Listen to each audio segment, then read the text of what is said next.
Ouais. Alors, la fonction présidentielle, les conséquences de ces révélations, Chantal Joanneau, vous avez dit, vous aussi, que ça affaiblissait d'une manière... Non, j'ai pas dit ça. Non, j'ai dit que c'était avec légèreté, parce qu'il ne pouvait pas ignorer que la presse le surveillait 24 heures sur 24 et qu'à un moment ou un autre, cette affaire allait sortir. Et pour vous, ça n'a pas de conséquences sur François Hollande, président de la République? Non, pas sur François Hollande, président de la République. Ça va poser des questions sur, effectivement, l'organisation de l'agenda présidentiel, sa disponibilité permanente. Il y avait eu tout un débat, vous vous souvenez, quand Jacques Chirac avait été introuvable au moment de la mort de Diana. Donc ce sont des débats très, très classiques. Maintenant, en termes de fonction, moi, j'ai un souvenir très précis des exigences de cette fonction quand j'étais ministre. Alors, pour le président de la République, c'est une fonction à 200%, où lui-même, le président, exigeait de nous qu'on ne fasse jamais de deux roues. Bon, malheureusement, ça m'est arrivé. Qu'on ne fasse jamais de deux roues, qu'on ne prenne jamais de risques, parce qu'il fallait être tout le temps parfaitement opérationnel. Il n'a pas pris de risque. Enfin, je suppose qu'il n'a pas pris de risque avec Julie Gaillet, mais bon, ça c'est une autre affaire. Mais le message qui nous est passé, c'était vous êtes tout le temps, on doit être de 100% à la fonction présidentielle. Mais je ne vais pas aller tout de suite dire que ça remet en question son statut, sa mission, c'est autre chose. En France, non. On sera aux États-Unis, je dis pas. Je pense que les conséquences seraient différentes. Est-ce que Mitterrand a été, alors que c'est en effet les écoutes, la double vie, la protection de l'existence de Mazarine, est-ce que pour autant il a été un mauvais président? C'est un des hommes politiques probablement, il peut être controversé, mais les plus brillants qu'on ait. C'est ça. Non, mais c'est une autre question. Non, c'est pas tellement une autre question. Je vais juste vous poser. Photographié, pardonnez-moi. C'est jamais fait prendre, c'est jamais fait photographier. Il n'y a jamais eu de problème. C'est la révélation de Mazarine. Georges Kishman connaît tout ça beaucoup mieux que moi. C'est quand il l'a décidé qu'il l'a fait. Voilà. Je pense pas. C'est pas ce que. Sauf à savoir que fait. Mais bien sûr que si. Ça dépend des témoignages. L'histoire est documentée. Vous avez raison, une réflexion très générale. Comme par hasard, les indignations sont les indignations des adversaires politiques du président. J'ai pas entendu. Bon. J'ai pas entendu le Parti socialiste s'émouvoir en disant. Et ça aurait été évidemment le contraire, hélas, si ça avait été du côté de M. Sarkozy, qu'un incident de ce genre se serait produit. Donc, la vraie question, c'est est-ce que c'est le fait d'avoir été à 50 mètres de l'Élysée rejoindre une dame sans prendre de risques physiques excessifs. Moi, j'aurais été à pied en passant par le faubourg Saint-Honoré, c'est plus court. Mais avec un casque sur la tête. Encore une fois, le fait d'avoir mis son casque, le fait d'avoir été escorté, et c'est quand même un gage de sécurité. Mais peu importe. Est-ce que c'est ce fait qui pèse sur le fonctionnement de la présidence de la République? Je ne parle pas du fonctionnement du duo ou du triangle. Ça ne me regarde pas. Mais est-ce que ça pèse sur le président de la République ou est-ce que c'est tout le tintamarre fait autour, la polémique des hommes de droite qui disent « Mais comment ce président a porté atteinte à l'image de la France ?» Mais enfin, depuis Henri IV, l'image de la France est d'autant plus flatteuse qu'elle est mêlée à des histoires amoureuses. Le problème n'est pas là. C'est le discrédit qui est porté par les médias qui peut porter atteinte à la présidence. Et j'ai donc trouvé parfaitement naturel et pas du tout une fuite que le président repousse d'un geste et en quelques mots les questions qui lui étaient posées là-dessus. Il va avoir des problèmes privés. Il les résoudra, je ne sais pas comment, je n'ai pas d'oreille particulière à cet égard. Mais ça, vraiment, ça n'aura pas d'incidence. Écoutez, prenons tous les exemples de ce genre. Clinton, est-ce qu'il a été diminué ? Parce qu'il a été pris dans un scandale autrement plus olé olé. Parce qu'il n'y a pas de cigare. Pardonnez-moi, il a été diminué. Il a été président français. Il a été diminué par la procédure d'impeachment. Bien sûr, la procédure d'impeachment. Mais vous vous rendez compte, si cette procédure d'impeachment avait été jusqu'à son terme, enfin, c'est complètement ridicule. Il faut juger les présidents sur leur action politique. Moi, je veux dire une chose monstrueuse. Non, c'est pas possible. C'est pas possible. Je vais essayer ça. Tu peux pas faire ça. Je vais essayer de dire une chose monstrueuse. Pour moi, Nixon, bon, c'est le Watergate, bien sûr, et c'est pas la vie privée, c'est quelque chose qu'il fallait dénoncer, mais c'est beaucoup moins important que l'établissement des relations diplomatiques entre les États-Unis et la Chine. Un homme politique, ça se juge sur des griefs politiques. Georges Kishman, dans les deux cas, celui de Clinton comme celui de Nixon, vous savez bien que les Américains ont reproché à ces deux présidents d'avoir menti. Puisque les deux, et c'est ça qui a... C'était aussi une hypocrisie. Parce que on a dit le mensonge, c'est une infraction à la Constitution, à tous les principes américains qui exigent de toujours dire la vérité. Bon, c'était quand même une hypocrisie, parce que ce qui était dans l'esprit de ceux qui poursuivait cet impeachment, c'était quand même la terreur puritaine de penser qu'un président de la République avait pu tromper une épouse légitime, et encore avec une jeune femme qui était mineure il y a peu. Justement, est-ce que c'est ça aussi chez les Français, le fait qu'on mente, même quand on est un homme politique, et qu'on puisse mentir à ses proches, n'a pas l'importance, la gravité que ça peut avoir aux États-Unis? Heureusement qu'on peut mentir à ses proches. Ce qu'on ne peut pas faire, c'est mentir au pays.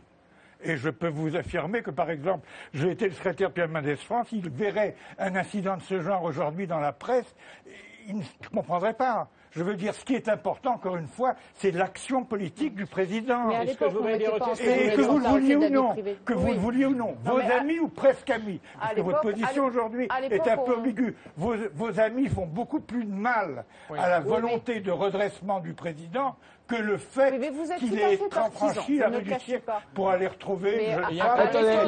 Laissez répondre Chantal Joanneau. À l'époque, les hommes politiques ne mettaient pas en scène leur vie privée. Ils ne faisaient pas de l'exemplarité de leur vie privée un argument politique. Si, il l'a fait. Vous ne pouvez pas le nier, il l'a fait. Il l'a vraiment fait. Mis en scène. Il a mis en scène sa vie privée. On va prendre un exemple. Moi, je ne le critique pas, je l'avais trouvé très émouvant.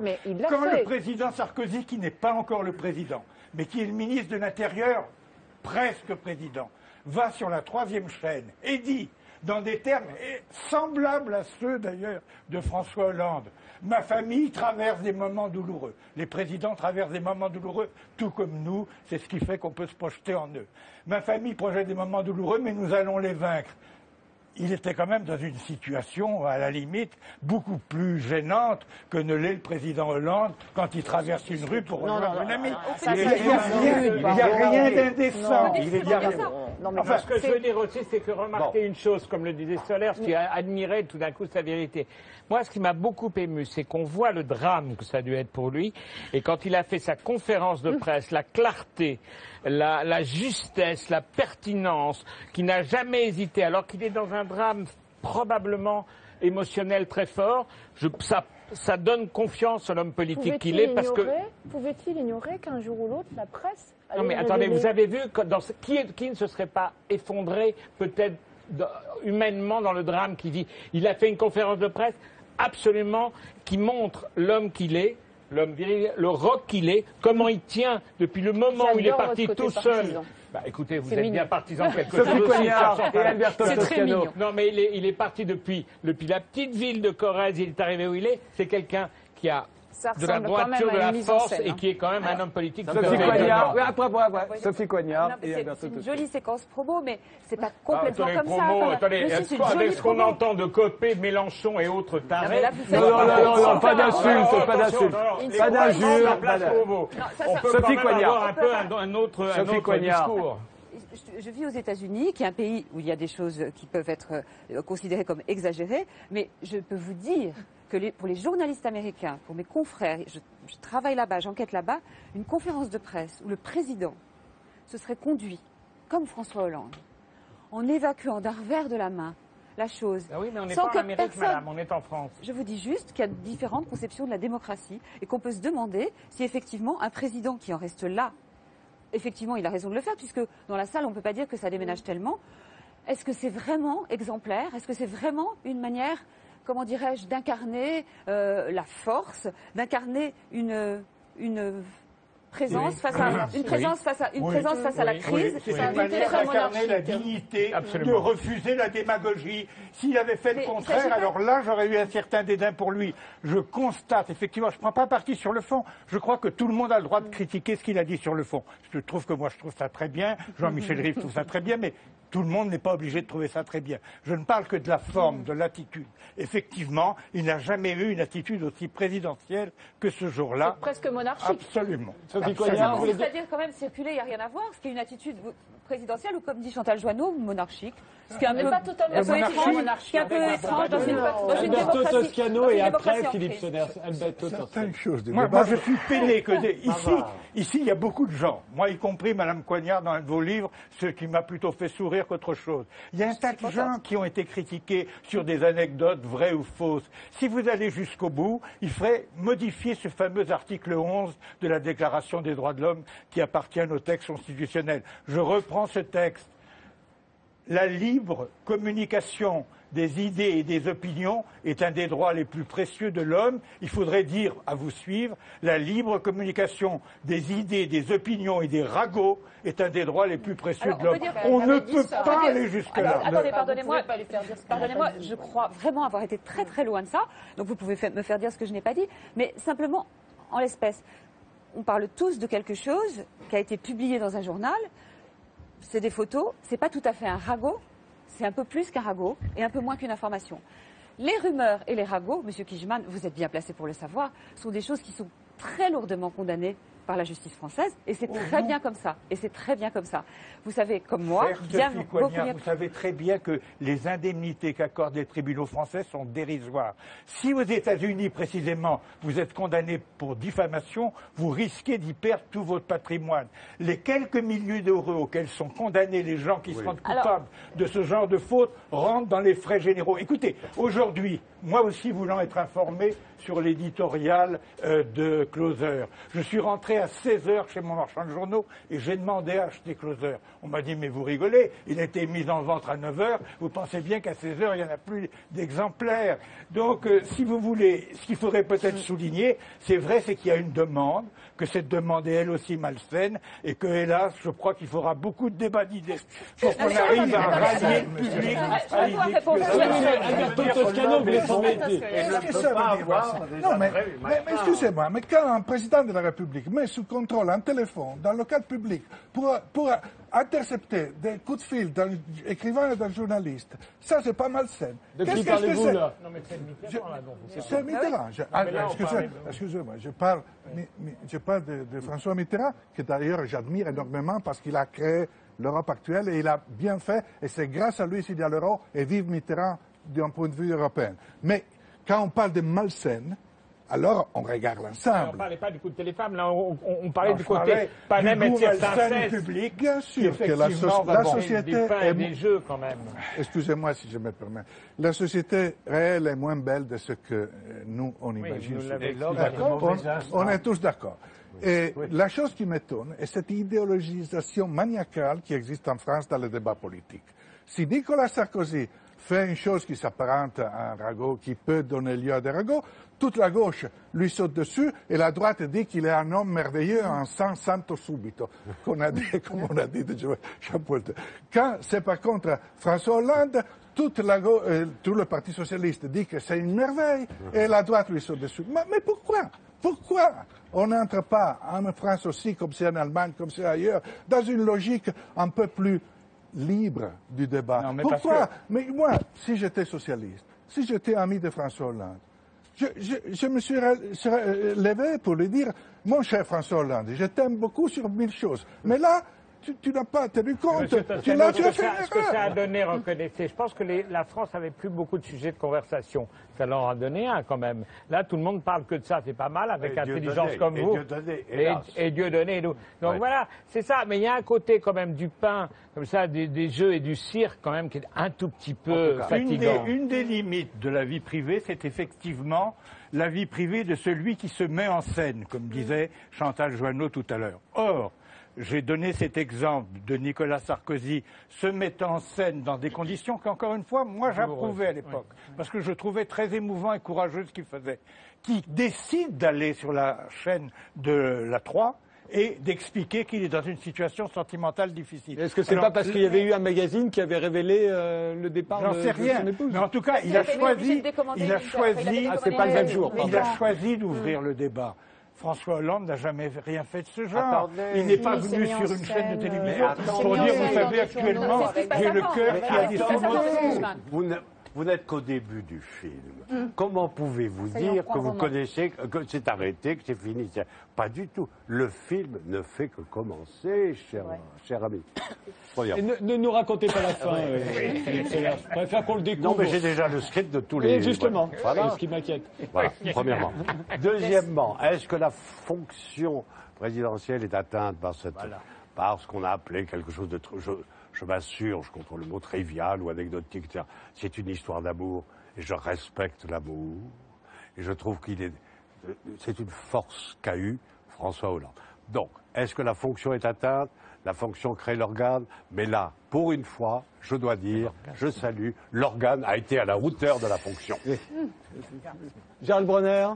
Oui, pour que toute la charge dans cette affaire tombe pas quand même seulement sur les journalistes, je crois qu'il faut dire quand même un petit peu, et là j'irai un peu dans le sens de Mme Joanneau, il y a eu aussi un comportement des hommes politiques, disons, ces 15 dernières années, une pipolisation, disons, de la vie politique, qui a été consentie comme une stratégie de communication, parce qu'on sait que, et là aussi, alors après ça nous implique aussi en tant qu'électeurs, donc encore une fois, la demande et l'offre sont intimement liées dans la politique, c'est-à-dire on a envie de voter pour quelqu'un, non seulement qui a des idées qui vont dans notre sens, mais surtout qui nous paraît sympathique. Et une des façons d'apparaître sympathique, hélas, dans l'espace politique, pourtant ça ne qualifie pas la compétence d'un homme politique, c'est de montrer une partie de sa vie privée. Qui n'est pas passé ou qui a refusé, ils ont été quelques-uns, mais pas beaucoup, d'aller sur le canapé rouge de Michel Drucker. Je veux dire, même Besancenot, c'est quand même sidérant d'une certaine façon, et aller sur le canapé rouge de Michel Drucker. Ce qui veut dire... C'était rouge. Et c'était un argument peut-être. Mais si vous voulez, en fait, et pourquoi? Parce que là aussi, le premier qui l'a fait, il gagne une part de marché d'une certaine façon dans le caractère émotionnel de la politique. Et donc les hommes politiques étant eux aussi en concurrence, on voit là encore qu'une concurrence non régulée les conduit à faire des choses que je suis sûr, grosso modo, ils désapprouvent presque tous. C'est la femme de ma vie. C'est le titre d'une couverture de gala. Il y a des guillemets et c'est François Hollande qui a dit ça. Je pense qu'il a donné cette interview pas du tout à l'insu de son plein gré. C'est la femme de ma vie, disait-il, de sa compagne. C'est une de gala. Mais celui qui ne s'est jamais trompé lui jette la première pierre. Et il a corrigé. Vous ne croyez pas si bien dire, car quelques mois plus tard, se disant ouh là là, ça m'engage quand même à beaucoup de choses. Dans son livre d'entretien, il a dit cette chose extraordinaire. Il a dit: c'est la femme de ma vie d'aujourd'hui. Voilà. Ce qui quand même restreignait. Sophie Coignard, vous savez très bien pourquoi, c'est parce que certains lui reprochaient d'avoir dit ce mot alors qu'il y avait la mère de ses 4 enfants bien et que sûr, donc voilà, c'était pas parce qu'il avait des doutes. La chronique de couple, c'était une rectification. Pour réintroduire le passé. Voilà, par rapport à la mère de ses 4 enfants. C'est vrai que la chronique de la vie de couple de François Hollande nous occupe quand même. Enfin, la chronique de la vie de couple de François Hollande, excusez-moi si c'est juste ces deux phrases-là. Non, il y a d'autres choses. Vous savez bien, si Ségolène lui a fait la bise, il faut ensuite. Enfin, tout ça a occupé terriblement. Voilà. Donc, ce que je veux dire, c'est que sur la mise en scène de la vie privée, il est quand même difficile de dire que François Hollande a toujours refusé, mais avec dégoût, de s'exprimer là-dessus. Il a quand même été élu. Mais je ne vous dis pas le contraire. Peut-être que ça y a même participé. Bah oui, peut-être. Mais c'est intéressant. La France est le pays de l'amour, avec l'Italie, d'accord. Avec l'Italie. On s'aime. Oui. Pas toujours.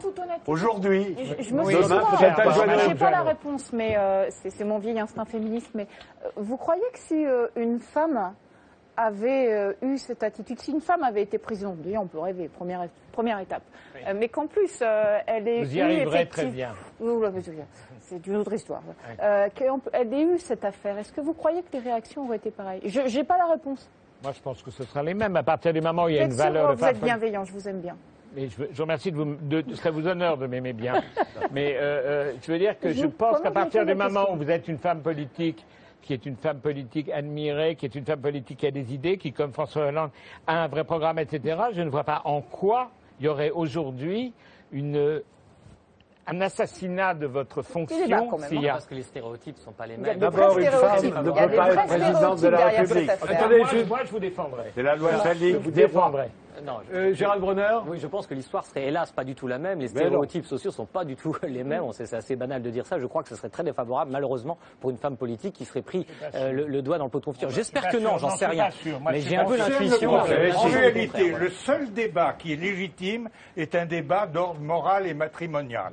Est-ce qu'un homme a le droit d'être infidèle à l'égard de sa compagne, qu'on peut considérer comme son épouse, sans s'attacher au statut c'est pas du tout la juridique? même chose. Vous avez raison, Philippe Solers, ça crée un problème particulier. Ou très particulier, c'est la pourquoi preuve. tout à l'heure j'ai rappelé le mot de Guitry. Si vous ne savez pas comment rompre épouser, peut-être que la solution passe par un mariage, puis par un divorce, qui clarifierait les choses, mais qui serait un peu compliqué. Mais ce que je veux dire finalement, c'est que le seul vrai débat, c'est ça. Est-ce que vous appartenez aux gens qui trouvent que l'infidélité amoureuse est insupportable, ou est-ce que vous trouvez que c'est dans la nature humaine, de tôt ou tard, de se livrer à des écarts? C'est pas Philippe Solers qui a écrit un livre qui s'appelle Femmes au pluriel, où sont énumérées 200 conquêtes, qui peut effectivement nous donner des leçons aujourd'hui. Mais nous, on est en droit de se poser cette question. Très beau Il nous reste 5 minutes, donc non, une minute pour Philippe Solers en conclusion. Une petite chose. Je m'étonne qu'on n'évoque pas la possibilité d'un président. Alors d'abord, le jour où un président sera noir, bon, laissons ça. Supposons, parce que c'est possible, un président homosexuel. Il est élu. Il peut épouser son compagnon, désormais. Voilà une avancée considérable. Et à ce moment-là, on parlera du premier monsieur de France. Eh bien, c'est un vœu que je formule. On pourrait parler du Premier Monsieur simplement si une femme devenait présidente de la République. Vous savez que ça peut arriver. Ça, voilà. Ça peut arriver aussi. Oui, mais Premier Monsieur de France, il serait l'époux du président. Voilà. Dans les deux cas. Moi, je crois que ce serait un progrès considérable parce que les femmes embrouillent tout. Voilà. En tout cas, un dernier mot des femmes, justement. Je suis convaincu que les deux participantes à ce débat ne sont pas des partisans farouches de la mono-andrie, et je veux l'espérer définitivement. Dernier mot, Sophie Coignard, Chantal Joanneau. Non, un dernier mot, c'est qu'on a parlé de ce sujet sur Closer, et c'est pour rebondir sur ce que disait Pierre Rosanvallon. Du coup, j'ai un peu feuilleté le reste. Il y a des tas de Nabila, Zaya ou autres sur lesquels on raconte des choses absolument horribles. Et aucun d'entre nous, il faut bien qu'on le reconnaisse, ne s'en indigne jamais sur les plateaux télévisés. Parce que normalement, personne ne lit ce journal, peut-être. Oh non, il y a quand même des gens qui lisent. Et je trouve que c'est exactement... ça entre en résonance. Ça entre en résonance avec ce que disait Pierre Rosanvallon sur l'incroyable différence entre quelques-uns hyper publics. Voilà, une petite caste d'un côté et de l'autre, des gens qui sont même célèbres dans Closer, anonymes et pas défendus. Charles Bronner? Pas mieux. Moi, je pense que ce qu'il y a de bien, c'est qu'enfin, il y a un peu de théâtre à la tête de l'État. Et on a besoin de théâtre en France. Oui, enfin, il y a du théâtre, c'est des tragédies, là. Oui, mais la tragédie, ça fait partie du théâtre. Et c'est un peu de la comédie aussi. La tragédie ou le boulevard? Comment? La tragédie ou le boulevard? Ça mélange, c'est Shakespeare merveilleusement. C'est mélanger les deux, pas un seul style. Et on y arrive, c'est pas mal. Même Feydeau est un grand auteur. Oui. Ça peut lui arriver. Alberto Toscano? Je ne peux qu'être d'accord sur toutes ces considérations finales. C'est pour ça qu'on vous aime en Italie. C'est pour ça qu'on vous aime en Italie. C'est que tout ça finit par un accord. Chantal Joanneau, un dernier mot? Un dernier mot, je crois que nous, politiques, on a un vrai problème. Pourquoi?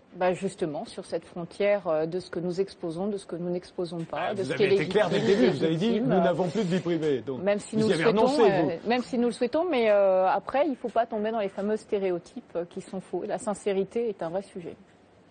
Bon. Oui. Vive la République! Vive la France! Ce sera le dernier mot. Je vous remercie tous les 7 d'avoir participé à cette émission. On se retrouve évidemment la semaine prochaine et on se quitte en musique avec l'Américain Stephen Malkmus. On se souvient de lui en tant qu'ex-leader du groupe Pavement. On le retrouve aujourd'hui avec The Jigs. Il nous interprète un extrait de leur nouvel album. La chanson s'appelle L'Ariade. Stephen, c'est à vous.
religion so foxy then, so terrific now. The trade line returning, Bobby spinning out. We were so messed up, we were drunk and high, just rambling back, coming off the truck to see what was sitting. What listening to rock music from the best decade ever. Talking about the 80s, we grew up listening to rock music from the best decade ever.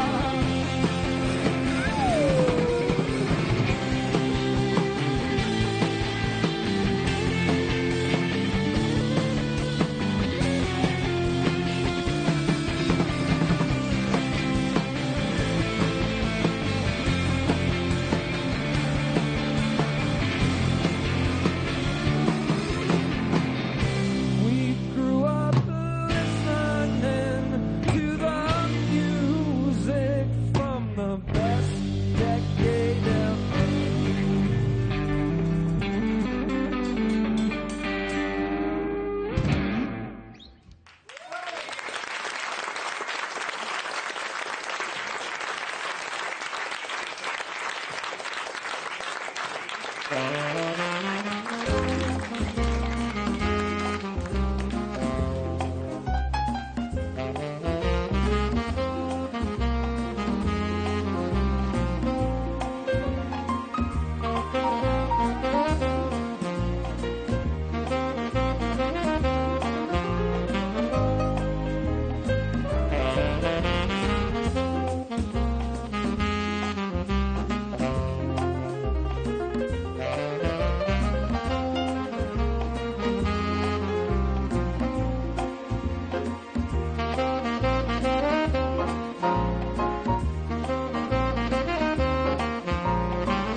Dès maintenant, pour voir tous les lives de Ce soir ou jamais et réagir à l'émission, rendez-vous sur France2.fr.